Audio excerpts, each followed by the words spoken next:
Just wanted to share before I just say a few things. We did receive a very special greeting that Maria did not read for us during the normal greetings. And it came to us from His Holiness the Dalai Lama, who is very, very familiar with the Theosophical movement and its people as well. So if you would just allow me, I'll read the message that he sent, and then there's some photos related to his history with the TS. So from the Dalai Lama, a message. He says, I extend my warm greetings to all brothers and sisters participating in the 150th International Convention of the Theosophical Society. I have had a long association with your society since visiting its headquarters in Madras, now Chennai, during my first visit to India in 1956. An experience that left a deep and lasting impression on me. I was inspired by the Society's efforts to bring together the wisdom of the world's spiritual traditions alongside scientific insight and by openness, pluralism, and respect for all religions shown by its members in India and abroad. After tragic political circumstances forced me into exile in India in 1959, I was given the freedom to deepen my engagement with the world's faith's traditions, a journey that has further shaped my outlook. Over its 150 years, the Theosophical Society has made commendable contributions toward creating a better world for all of humanity. I am pleased to note that the theme of this convention is one world, one life, the spirit of a new humanity. I strongly endorse this theme, which reflects my own commitment to promoting the oneness of humanity. Our shared humanity must be the basis for building a more compassionate world, for lasting happiness depends on the well-being of the whole. To realize this vision, we must cultivate fundamental human values such as compassion, patience, self-discipline, forgiveness, and contentment. Education plays a vital role in nurturing these values and in promoting interreligious harmony and mutual respect. Genuine concern for others and inner transformation are the true foundations of lasting peace. I wish the convention and the Theosophical Society every success in your noble service to humanity. With my prayers and good wishes, dated December 27th, 2025. So thank you to His Holiness.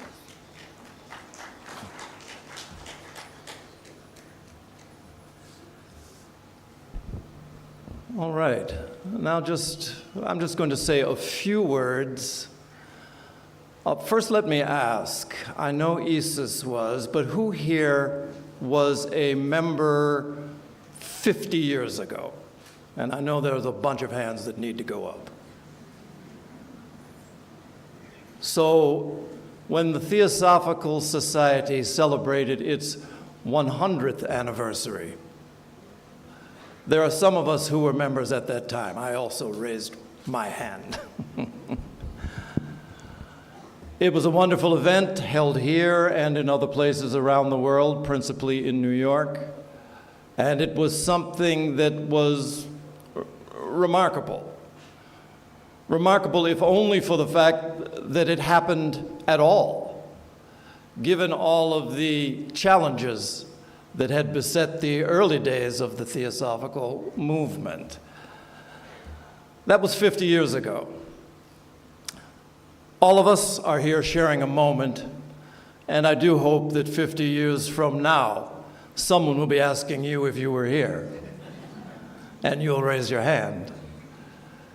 But 150 years of a movement dedicated to a noble attempt, really one of those things that is high-minded, because of its seeming impossibility, which is to elevate not just ourselves as individuals, that's a part of it, a necessary part of it, by the way, but the whole of humanity.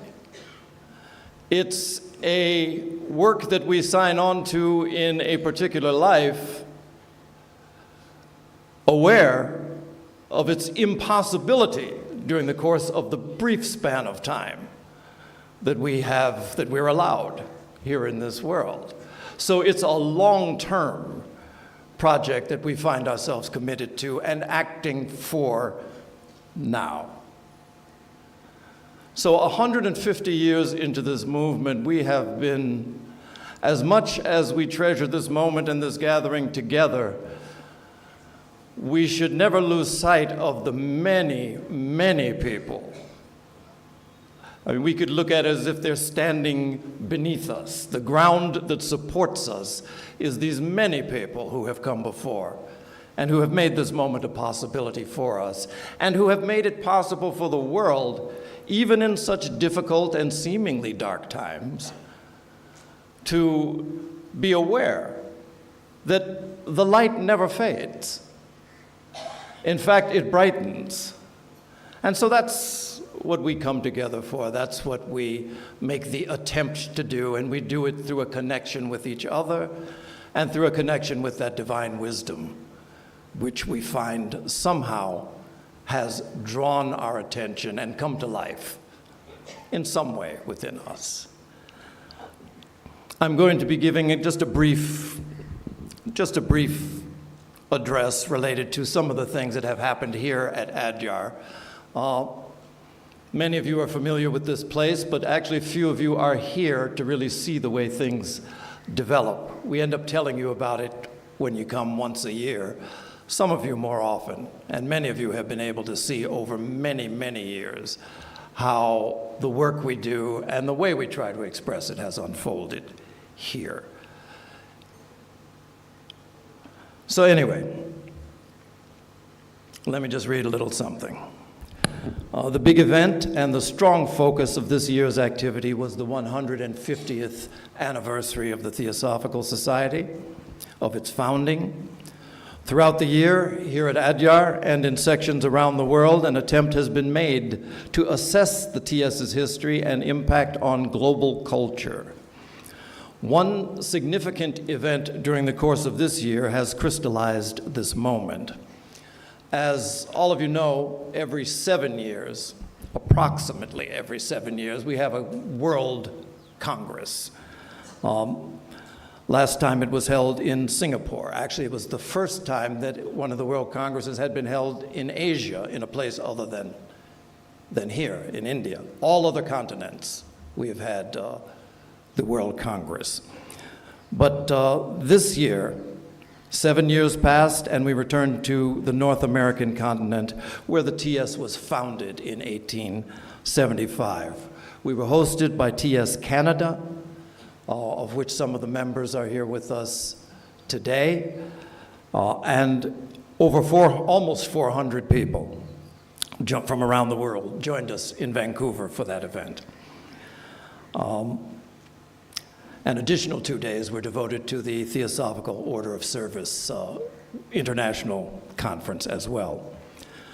So the World Congress there was a multifaceted event with programs by members across the generational spectrum. One of the Canadian contributions was the prayers and program by Canada's first people, the Native Americans, the ones who in the Western world bear the proud name of Indians. Mistaken proud name, but have adopted it. Another highlight was the world premiere of a feature-length documentary film, which I do hope that many, if not all of you, have seen at this point. A film called One Fire, which is about the 150 years of the Theosophical movement. It was a film that was directed and written by a Theosophical Society member from Finland, Terry Arhava, and it was a high-level, professionally produced video.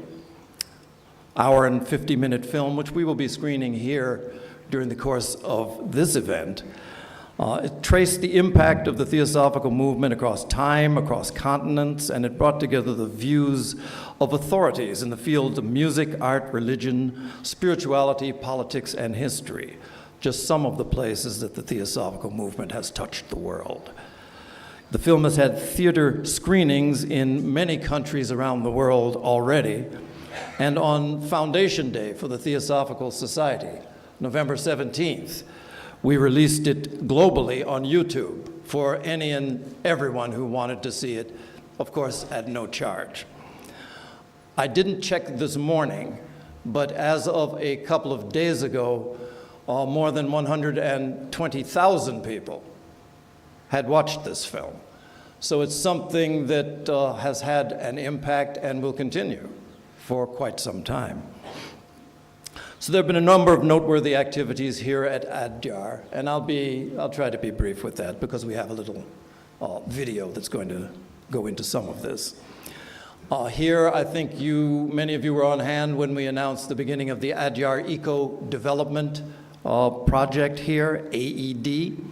In early 2024, we launched it as a conscious effort to adopt a more thorough and thoughtful stewardship of the natural treasure that is this campus, regarded in Chennai as one of the two lungs, breathing lungs of the city of Chennai. The partnership is a partnership in the project with the Pichandikalam Forest Consultants, led by Joss Brooks, who many of you have heard speak from Oroville. So that has progressed with hands-on educational, environmental education. There's a Center for Restoration Ecology.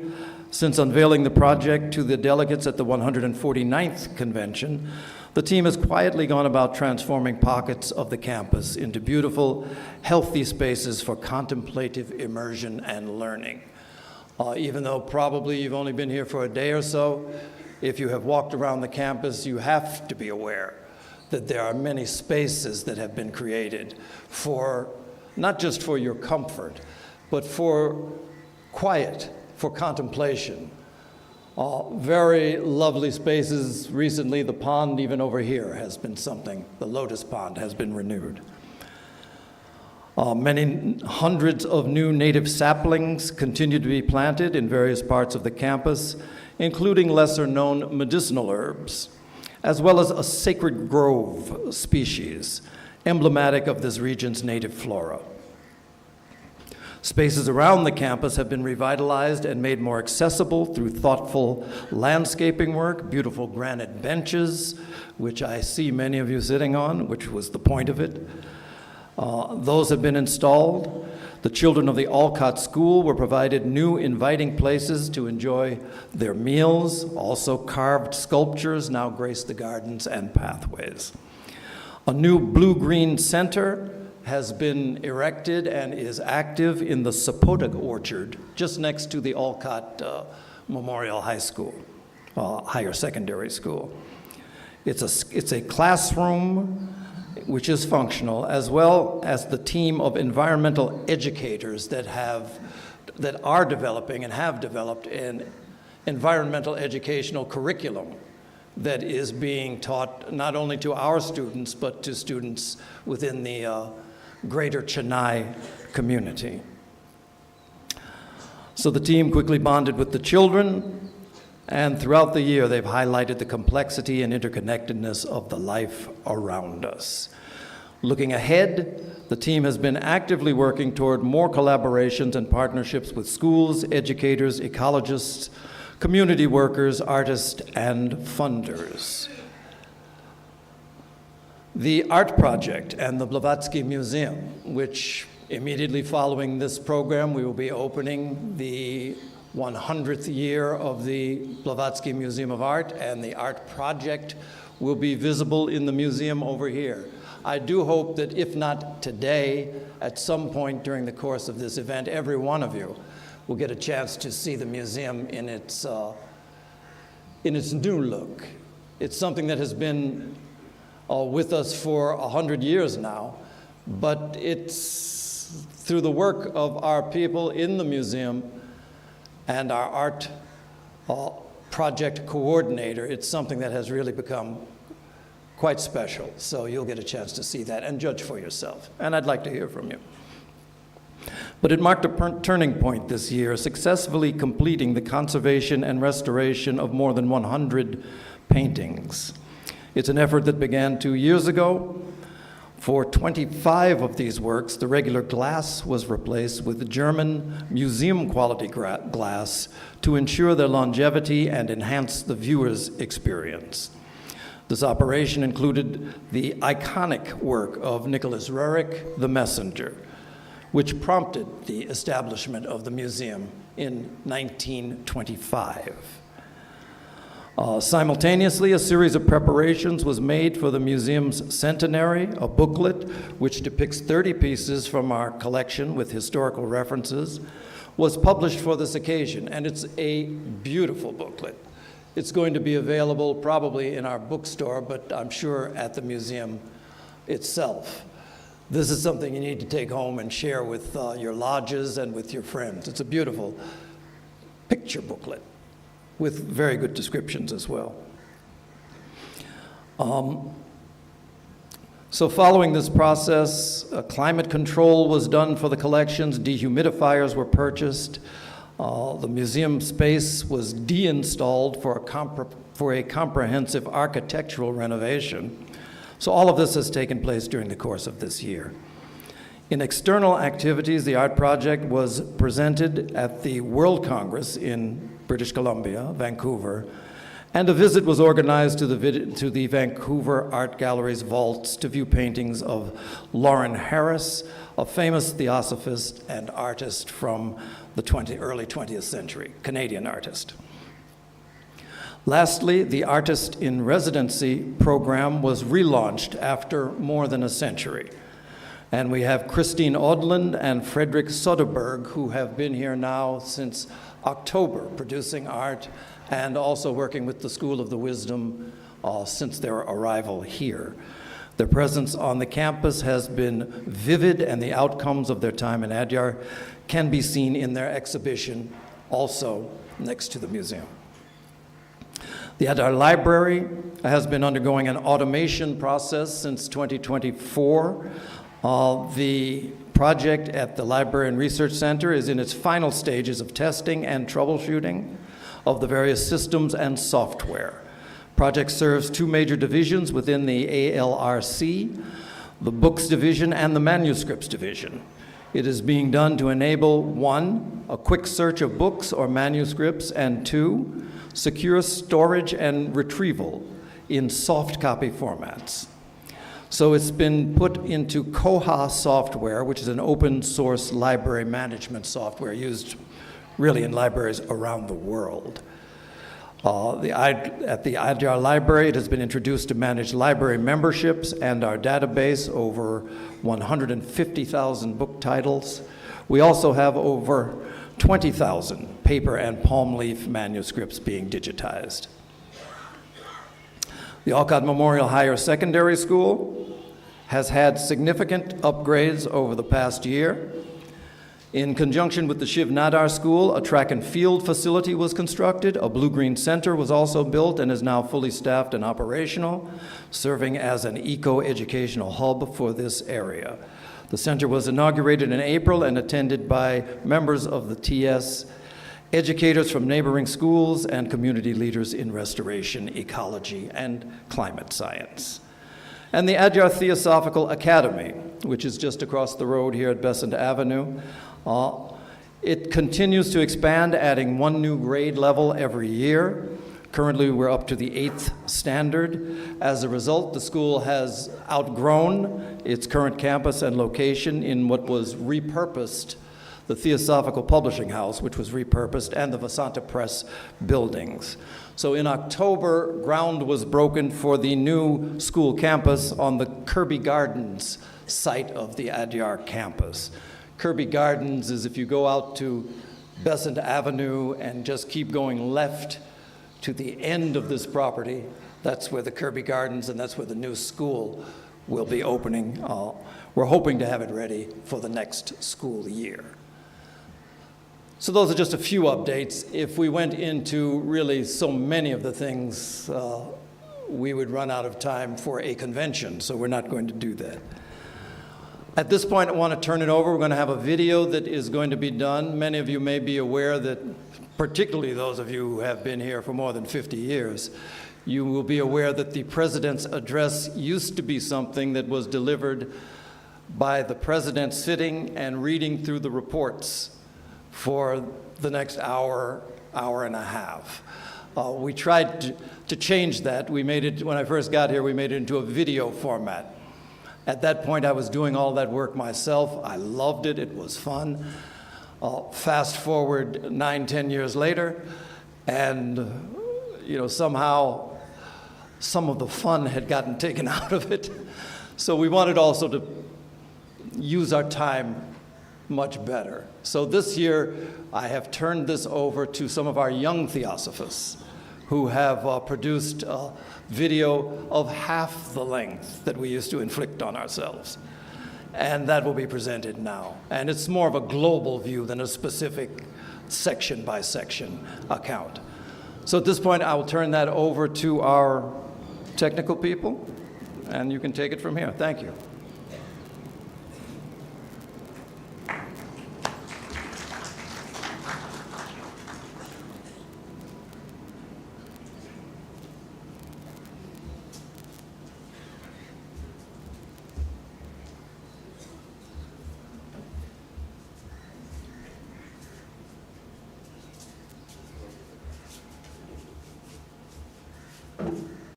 A Journey in Common, a global year in the life of the Theosophical Society, with Adyar as its living heart.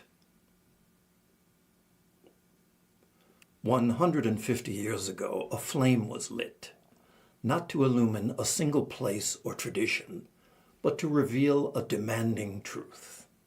Humanity is one, and that understanding carries responsibility. An invitation to work together across differences in service to the whole. In the rapidly changing New York City of 1875, a small group of seekers gathered around a daring vision: to form a nucleus of universal brotherhood beyond race, religion, gender, or nationality. To study religion, philosophy, and science as complementary paths to truth, and to explore the hidden laws of nature and the latent potentials within the human being. From this vision, the Theosophical Society was born, not as a closed circle, but as a living movement. It carried Eastern spiritual ideas into Western awareness, challenged entrenched prejudice, supported education and reform, and despite upheaval and internal conflict, quietly persisted. Over time, it built bridges between philosophy, science, spirituality, and culture across the world. Today, 150 years on, that flame is still alive, not as a monument to the past, but as a living presence. It is carried by lodges, branches, study groups, service initiatives, and individuals across the world, guided by a shared intention: to live the ideal of unity and human brotherhood in a changing world. What follows is drawn from the reports from our national sections around the world. It's more than a record of activity. These are not isolated accounts, but expressions of a single shared journey, unfolding in many places, in different ways, under very different conditions, yet shaped by a common purpose. This journey did not begin this year, and it will not end with this report. What it reveals is how the work of the Theosophical Society is being lived, unassumingly and steadily in today's world.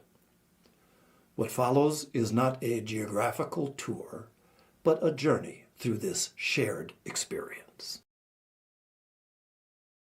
Across the world, the most consistent theme of the year is faithful perseverance. Many groups continued meeting regularly, weekly, monthly, or online, even when attendance was small, conditions were difficult, or resources were strained. In some places, only a handful of members gathered. In others, a single devoted worker kept the rhythm alive. Yet the presence continued. Commemorative days were observed, meditation and reflection were sustained.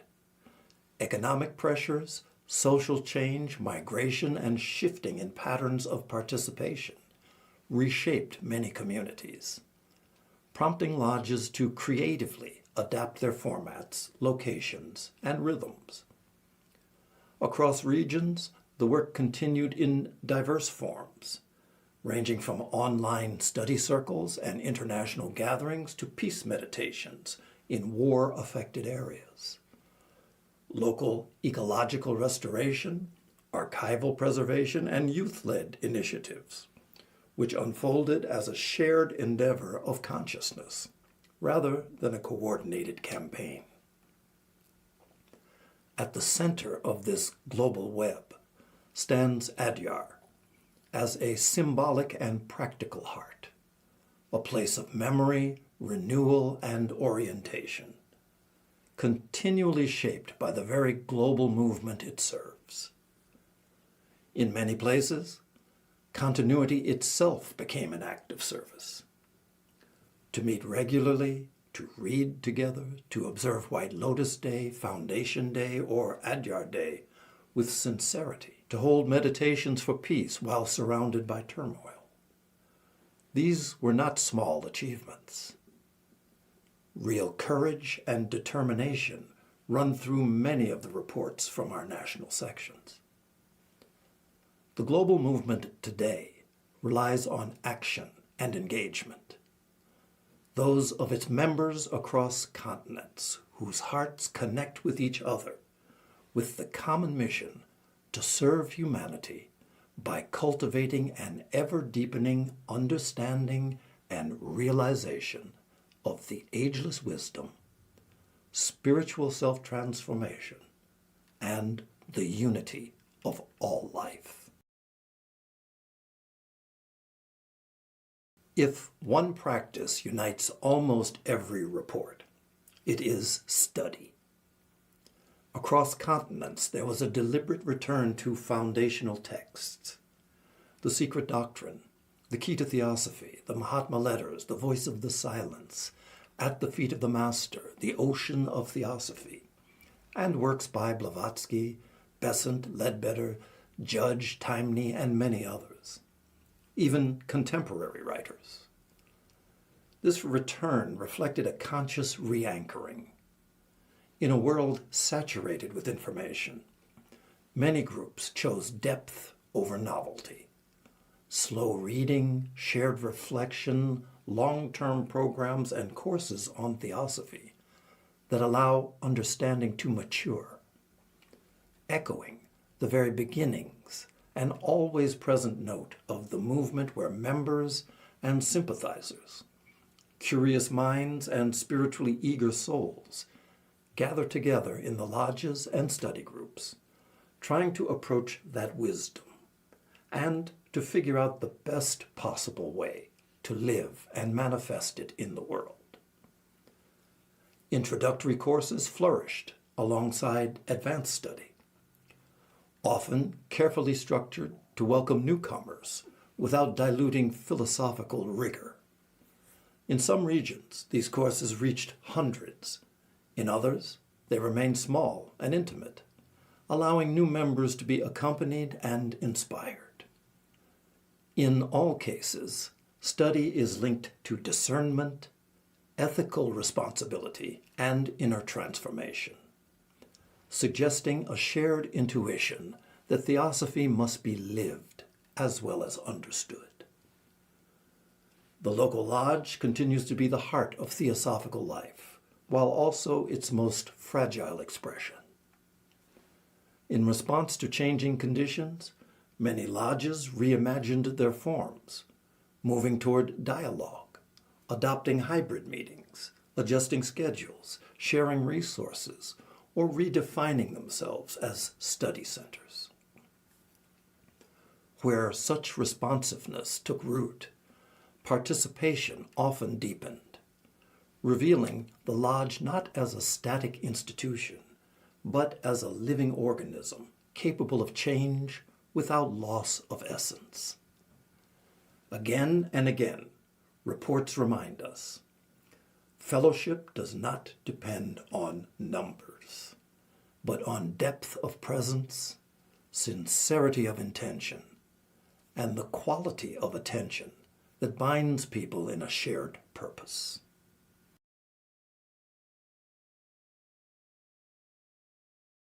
One of the most striking features of this journey is how the work now travels. Online platforms have become bridges, linking people across borders and time zones. Weekly Zoom studies, national and international webinars, YouTube channels, podcasts, digital newsletters, social media platforms, and hybrid events are no longer supplements. They have become central arteries for theosophical life and for the transmission of its teachings. Through these means, the study has expanded beyond fixed places and schedules. Digitization of archives and audio recordings has unlocked vast historical resources, helping to preserve fragile material while democratizing access. Study has become transnational, transcontinental, and flexible, which demonstrates how enduring teachings can remain alive when we allow their forms to adapt to the needs of the present moment. In regions where travel is difficult or unsafe, or where electricity is unreliable, online access has become a very useful tool. Digital programs have connected isolated members, revived participation, and introduced theosophy to thousands who might never enter a lodge physically. In doing so, they have softened geographical and cultural frontiers, allowing the ideal of brotherhood to be experienced across distance. Alongside these digital bridges, the written word continues to play a vital role. Books are translated, reprinted, new ones are published, and made available in new formats. Magazines around the world continue regular publication, sustaining a rhythm of reflection and dialogue. Archives are carefully cataloged and digitized, libraries reorganized, audio recordings converted, and teaching materials adapted to contemporary forms, ensuring continuity between past insight and present access. At the same time, many reports acknowledge a shared understanding. Technology remains a tool. It extends reach and access, but fraternity will be always the main ingredient that gives the work its meaning and renewing. Periodically, the journey pauses for collective renewal. Across the year, summer schools, winter schools, retreats, conventions, congresses, study camps, and seminars consistently emerged as highlights. Whether large or small, national or international, these gatherings functioned as collective breathing spaces and moments when study, fellowship, and inspiration converged. Themes ranged widely, from comparative spirituality, science and consciousness, and ethical action to ecology, social responsibility, and inner transformation. Yet repeatedly returned to the shared inquiry and lived meaning. Many gatherings were shaped by the Society's 150th anniversary, approaching history not as nostalgia, but as a lens through which future responsibility could be explored.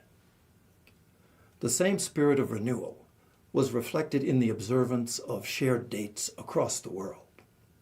White Lotus Day, Adyar Day, Foundation Day, and the 150th anniversary of the society itself. Marked through lectures, meditations, exhibitions, or quiet remembrance, these occasions did more than honor the past. They reaffirmed continuity, reminding each group that the flame they carry today was entrusted to them. Within this wider rhythm, Vancouver, Canada, in July of 2025 became a symbolic center of gravity. With the 12th World Congress of the Theosophical Society, Adyar, and the 5th International Theosophical Order of Service Conference, marking a major milestone of the year, bringing together participants and presenters from around the world. The gatherings unfolded through meditation, dialogue, study, service, and creative expression. They concluded reaffirming a shared commitment to active altruism as a lived spiritual practice. 6. Service, Theosophy in Action. Another strong and steady current throughout the year was service. Through the Theosophical Order of Service and many local initiatives, members engaged in humanitarian aid, education, healing, environmental action, peace work, and support for children, refugees, prisoners, the elderly, animals, and communities affected by war or poverty. In some regions, this service was highly visible through sustained programs and partnerships. In others, it took quieter forms, such as healing circles, financial assistance, or daily meditations for peace. What unites these efforts is a refusal to separate wisdom from compassion, with service emerging as applied theosophy and brotherhood lived rather than merely affirm. A further shared effort unfolds quietly across the society. Stewardship in its administrative and organizational forms. Behind every visible activity lies sustained work of coordination and care. Governance is maintained through regular meetings, responsible financial oversight, and the careful observance of statutes and legal requirements. Officers and volunteers ensure that groups, lodges, sections, and headquarters continue to function with integrity, transparency, and continuity. Records are kept, reports prepared, decisions weighed, and responsibilities carried forward with patience and dedication.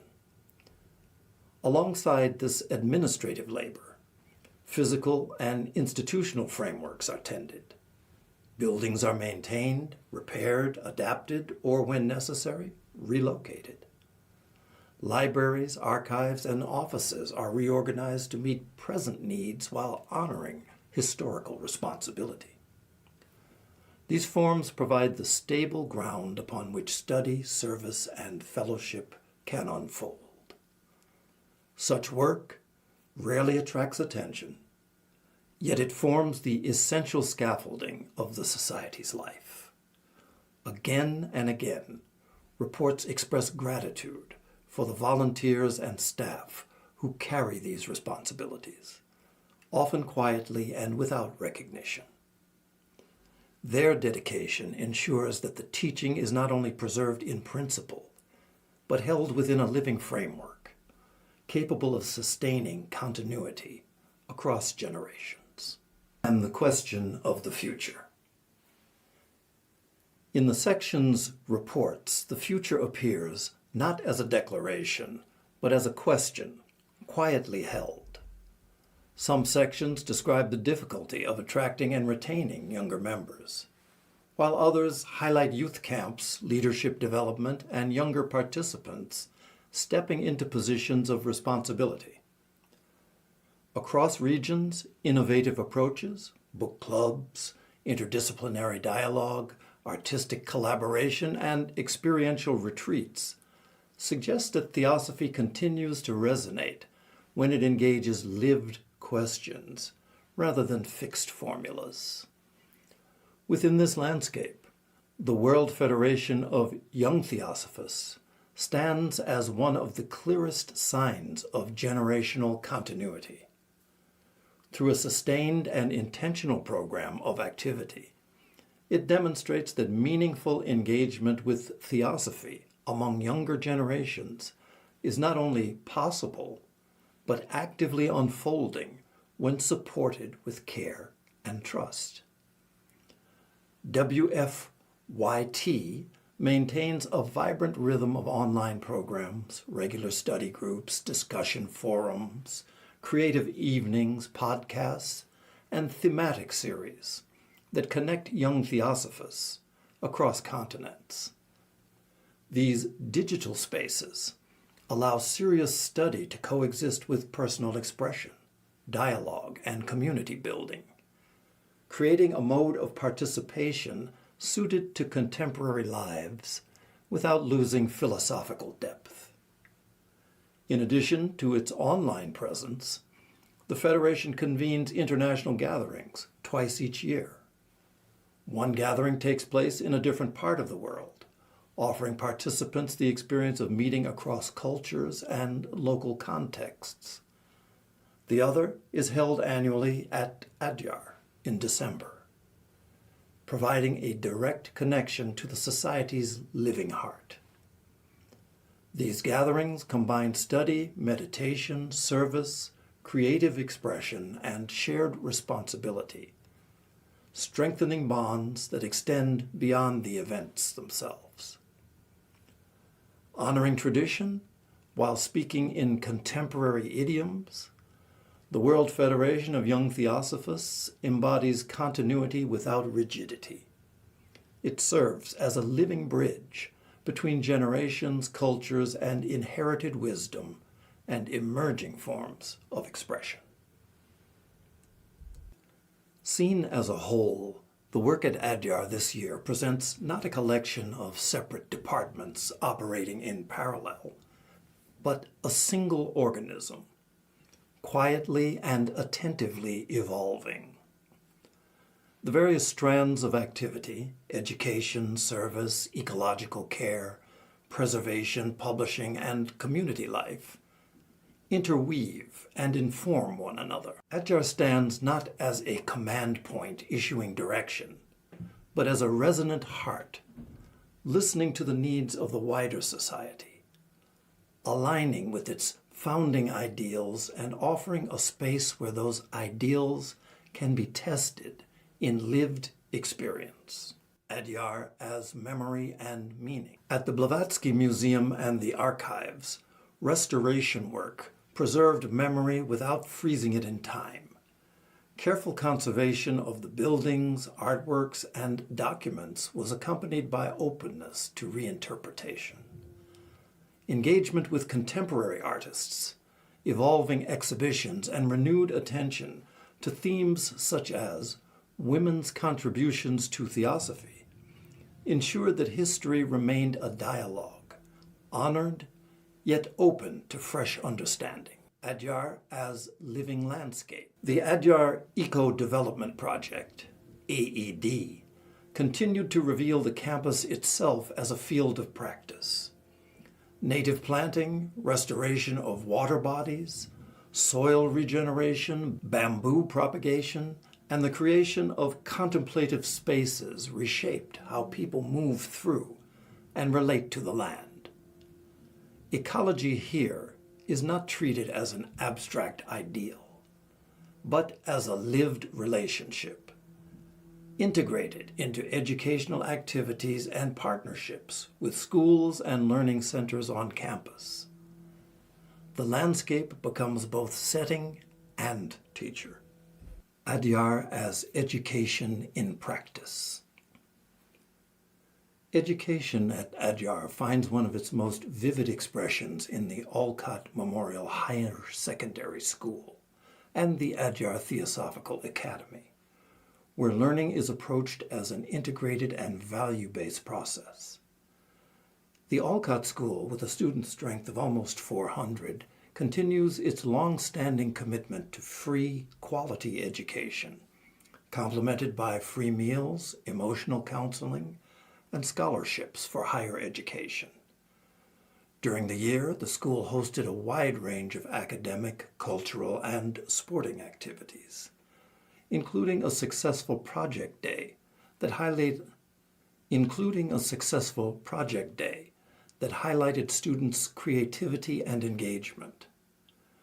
Board examination results were commendable. Class 12 students achieving high scores and Class 10 and 11 showing steady progress. The construction on the school's campus of a blue-green center and the addition of an ecologically focused curriculum component has led to a growing environmental awareness. Workshops on productivity, anger management, mental health, digital literacy, and STEM education reflected a balance between academic rigor and personal development. Now, in its 7th academic year, the Adyar Theosophical Academy served students from nursery to grade 8 through a curriculum weaving together academics, arts, sports, environmental learning, cultural celebrations, and field-based experiences.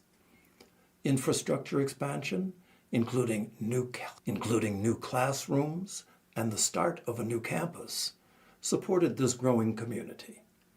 Student-led initiatives, interdisciplinary exhibitions, assemblies, clubs, encounters with diverse perspectives, and hands-on environmental programs at the Blue-Green Center nurtured curiosity, responsibility, confidence, and a deep connection to the natural world, reflecting an educational vision grounded in holistic development and lived values.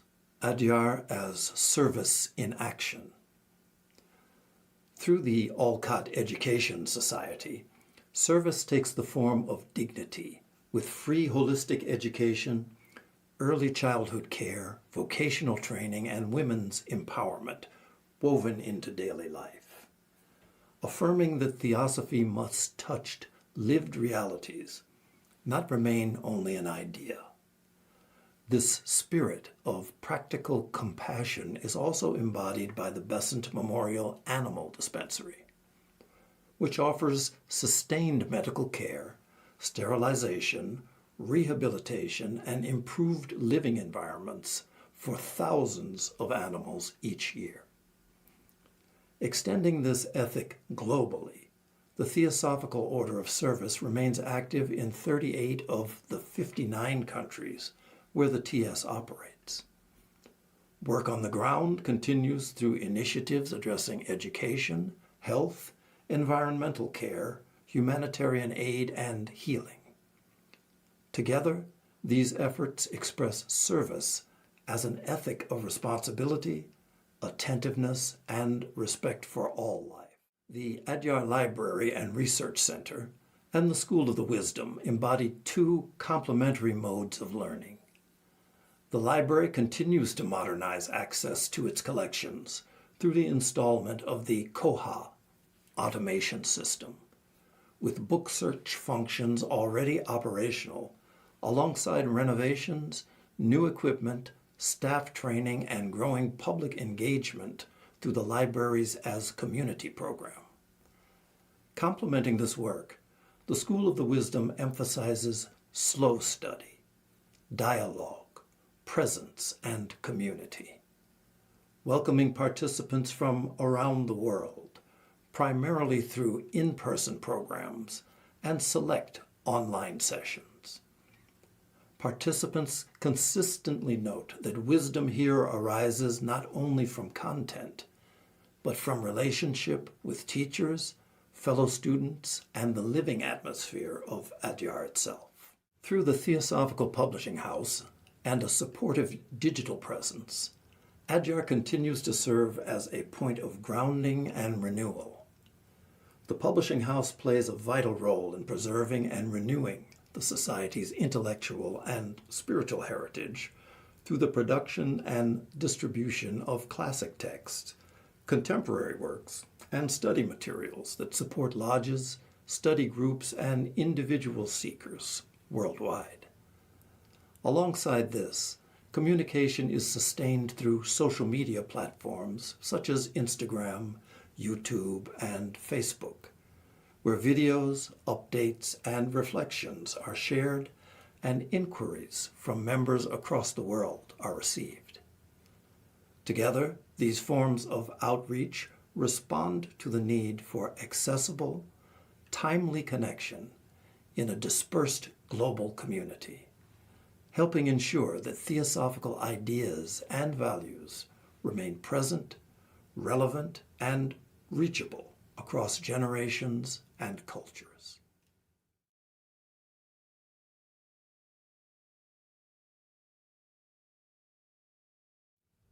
Across all regions, there is a clear awareness of change. Membership patterns shift. Younger generations ask different questions, and new ways of communicating continue to emerge. Youth camps in Asia, participation in the World Federation of Young Theosophists in Europe, initiatives in Africa, engagement across the Americas, and growing online participation linking Oceania with the rest of the world, all reflect ongoing efforts to listen, respond, and adapt. There is no single model, only a shared willingness to evolve without losing essence. The journey of 150 years is not a story of the past, but of the present and the future. It is a story of resilience and renewal, of creative adaptation, of the patient work of study and education, and of the lived practice of brotherhood and the ageless wisdom. The flame lit 150 years ago was never meant to burn in isolation. It endures because it is shared, carried from study to service, from lodge rooms to digital spaces, from one generation to the next. Theosophy today is not confined to libraries or temples. It lives wherever seekers gather. In a hall in Europe, a study circle in Asia, a community center in Africa, a lodge in the Americas, a retreat space in Oceania, and in online meetings that unite all continents at once. This anniversary is not an end, but a threshold. Theosophy is not an idea or a memory, but a living breath and a promise. Its journey continues, and each of us is called to carry the light onward, helping to keep the link unbroken. And the young Theosophists who turned it into a video presentation. But before we proceed to the inauguration of the stalls, in the headquarter hall, we have a quick book launch here, for which I would like to invite our president, Mr. Tim Boyd, and our international secretary, Ms. Maria Atma.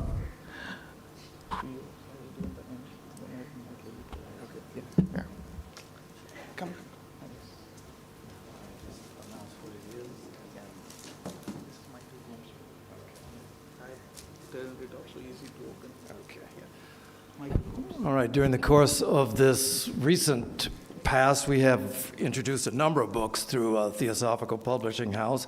One of them we first released in Vancouver, but now we also want to have a release of it here.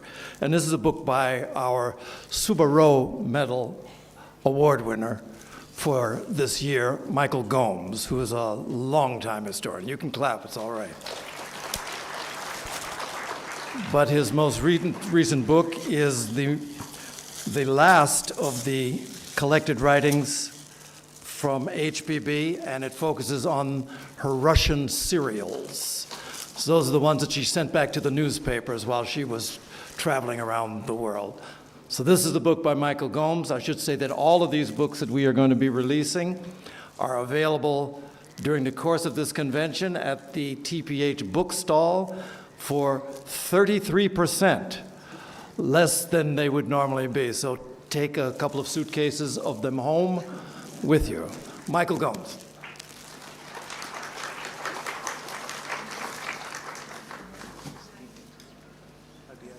All right, and this one is being released at this time specifically.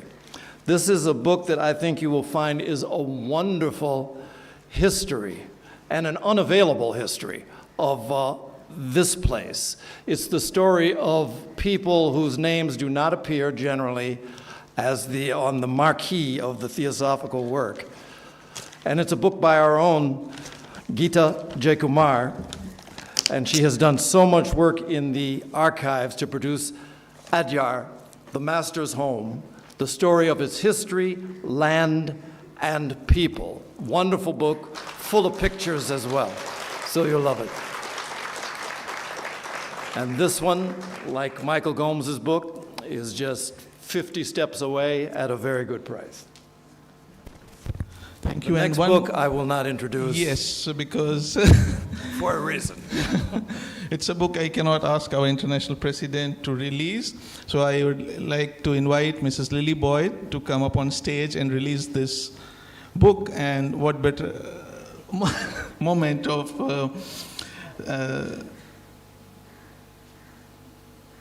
journey together when our better half launches or introduces something, our work. So.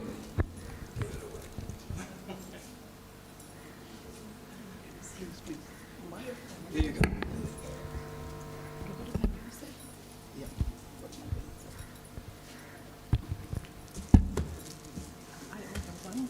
You open one and I'll open one. Okay. This side, please, for the camera. I have to. Maria, please say.